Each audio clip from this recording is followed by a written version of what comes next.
Sit back, relax and enjoy listening. Jill stops breathing for a second.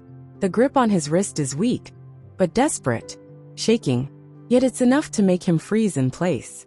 Slowly, he turns his head, then looks down. RK's fingers are curled tightly around his wrist, his knuckles white, his entire body trembling. And for the first time since this nightmare began, RK moves.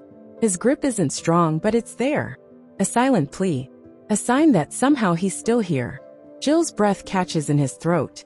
His anger, his frustration, his desperation, all of it wavers in that single moment.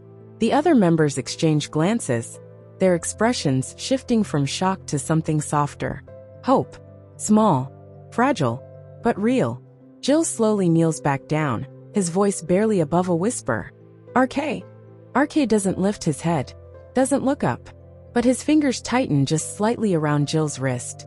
And that is enough to make everyone stop. A heavy silence blankets the room. No one speaks. No one moves.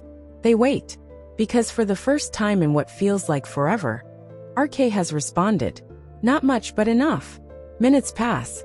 No one dares to push him. No one wants to break this fragile moment. They just wait. Then, I'll perform. His voice is quiet, hoarse, almost broken. But those words, those impossible words, shatter through the silence like a thunderclap. Everyone stiffens. Shock, confusion, disbelief. It's written on every face in the room. How can he say that? In this condition, when he can barely hold himself together? How can he even think about stepping on stage? How can he be thinking about the nation's pride when he's barely able to breathe? Jill stares at him, his heart pounding. RK.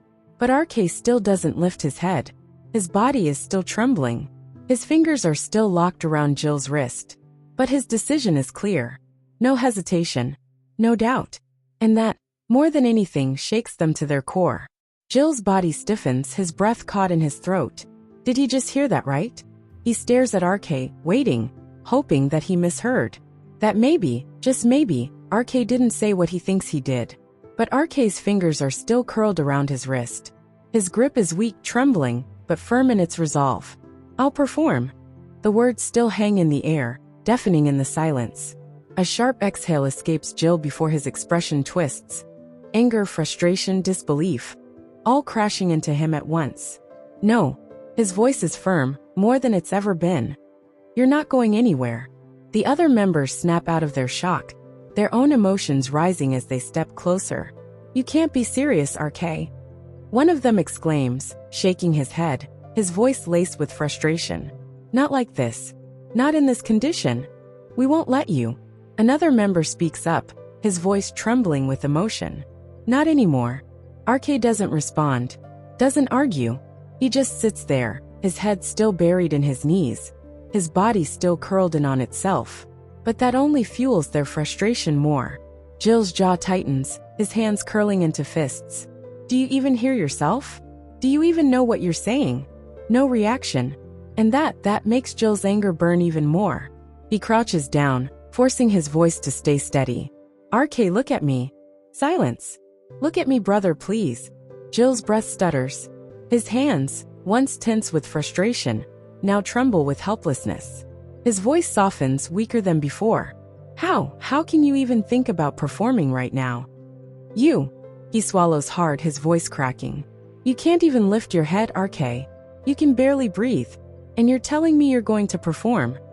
His frustration returns, sharper now, fueled by something deeper. He won't let RK do this to himself. Not again. Not this time. Jill shakes his head, his entire body tense with determination. No, I won't let you. He starts to rise again, ready to walk away and make sure RK doesn't set foot on that stage. But